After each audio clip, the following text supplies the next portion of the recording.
नमस्कार, easy form पर आप सभी का स्वागत है। तारीख है 9 अप्रैल 2026 और चलिए फटाफट से देख लेते हैं आज के सबसे जरूरी करंट अफेयर्स जो सीधे एग्जाम में पूछे जा सकते हैं। हाँ, तो आज के इस सेशन में हम सिर्फ वही खबरें कवर करेंगे जिनके एसएससी, रेलवे और बाकी के वनडे एग्जाम्स में आने के चांसेस कह सकते हैं सबसे ज्यादा हैं। तो ध्यान से सुनना है, एक भी पॉइंट मिस नहीं करना है। तो चलिए सबसे पहले बात करते हैं राष्ट्रीय और राज्य समाचार की। देखते हैं कि हमारे देश में और राज्यों में क्या कुछ बड़ा और जरूरी हुआ है। पहली और शायद आज की सबसे बड़ी खबर ये आ रही है आंध्र प्रदेश से। देखिए, पार्लियामेंट ने Andhra Pradesh reorganisation amendment bill 2026 पास कर दिया है और इसका सीधा सीधा मतलब ये है कि अमरावती अब ऑफिशियली परमानेंट कैपिटल बन गई है आंध्र प्रदेश की। मतलब अब इस पर कोई कंफ्यूजन नहीं, ये नाम अब फाइनल हो गया है। अच्छा, अब एक सवाल है सबके लिए। जरा सोचिए, जनगणना 2027 जो होने वाली है उसका नया चेहरा कौन होगा? मतलब ब्रांड एम्बेसडर किसको बनाया गया है? अपॉइंटमेंट्स वाले सेक्शन से ये सवाल बहुत इंपॉर्टेंट हो सकता है। सोचिए जरा। और इसका जवाब है मशहूर रेत कलाकार सुदर्शन पटनायक। जी हाँ, जो अपनी कला से इतने बड़े बड़े संदेश देते हैं, वही अब जनगणना 2027 के लिए जागरूकता फैलाएंगे। तो ये नाम तो जनरल अवेयरनेस के लिए समझ लीजिए एकदम पक्का कर लेना है। चलिए, नेशनल न्यूज में दो और फटाफट अपडेट्स देख लेते हैं जिन पर नजर डालना जरूरी है। पहला तो है महाराष्ट्र सरकार का एक नया अभियान, नाम है मेरा गांव स्वस्थ गांव। ये ग्रामीण स्वास्थ्य से जुड़ा है। और दूसरा है बैंक ऑफ बड़ौदा का बॉब संवाद। ये क्या है? ये कस्टमर्स के लिए एक मल्टी लैंग्वेज एआई प्लेटफॉर्म है। तो चलिए अब उस सेक्शन की तरफ बढ़ते हैं जिससे एग्जाम में सवाल बनते ही बनते हैं। जी हाँ, बात करेंगे महत्वपूर्ण नियुक्तियों की, देश की भी और विदेश की भी। एविएशन सेक्टर में एक बहुत ही की अपॉइंटमेंट हुई है। 1996 बैच के आईएएस ऑफिसर हैं वीर विक्रम यादव। ये अब डीजीसीए यानी कि directorate general of civil aviation के नए डायरेक्टर जनरल होंगे।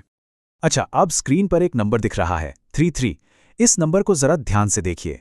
इसका ताल्लुक एक इंटरनेशनल अपॉइंटमेंट से है। चलिए देखते हैं कैसे। तो ये जो 33 नंबर था वो इनसे जुड़ा है।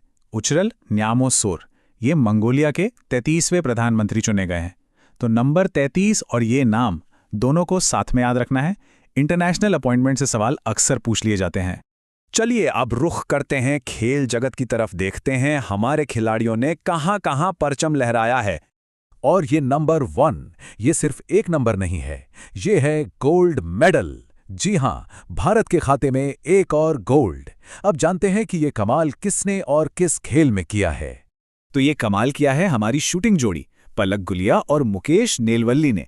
आईएसएफ वर्ल्ड कप में 10 metre air pistol mix team event में इन्होंने गोल्ड मेडल जीता है। और सुनिए, बात यहीं खत्म नहीं होती। सिर्फ गोल्ड ही नहीं बल्कि एक नया जूनियर वर्ल्ड रिकॉर्ड भी बना दिया है। क्या बात है, ये तो डबल अचीवमेंट हो गया। शूटिंग के बाद अब बात करते हैं कुश्ती की। और ये जो नंबर 5 स्क्रीन पर है, ये क्या दिखाता है? ये है एशियन रेसलिंग चैंपियनशिप में हमारे ग्रीको रोमन रेसलर्स के जीते हुए कुल मेडल्स की संख्या। तो किर्गिस्तान के बिश्केक में जो एशियन रेसलिंग चैंपियनशिप हुई उसमें भारत के ग्रीको रोमन पहलवानों ने कुल 5 मेडल अपने नाम किए। और इन 5 में से नितेश सिवाच का जीता हुआ सिल्वर मेडल सबसे खास रहा। और बैडमिंटन कोर्ट से भी अच्छी खबर आ रही है। चीन के निंगबो में बैडमिंटन एशिया चैंपियनशिप चल रही है और वहां पीवी सिंधु, एचएस प्रणय और आयुष शेट्टी तीनों ही प्री क्वार्टर फाइनल में पहुंच गए हैं। तो ये थी आज की कुछ सबसे बड़ी और ज़रूरी खबरें। चलिए अब जाने से पहले एक फटाफट रिवीजन कर लेते हैं ताकि ये सारे पॉइंट्स दिमाग में एकदम अच्छे से बैठ जाएं।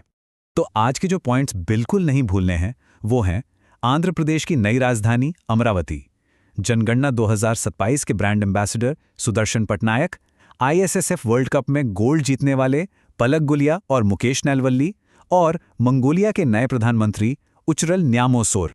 ये 4 फैक्ट्स तो सबसे ज्यादा जरूरी हैं।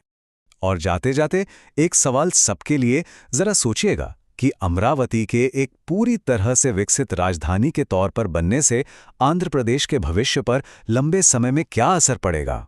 तो आज के लिए बस इतना ही। अपनी तैयारी को जोरों पर रखिए। हम कल फिर मिलेंगे नए करंट अफेयर्स के साथ। All the best.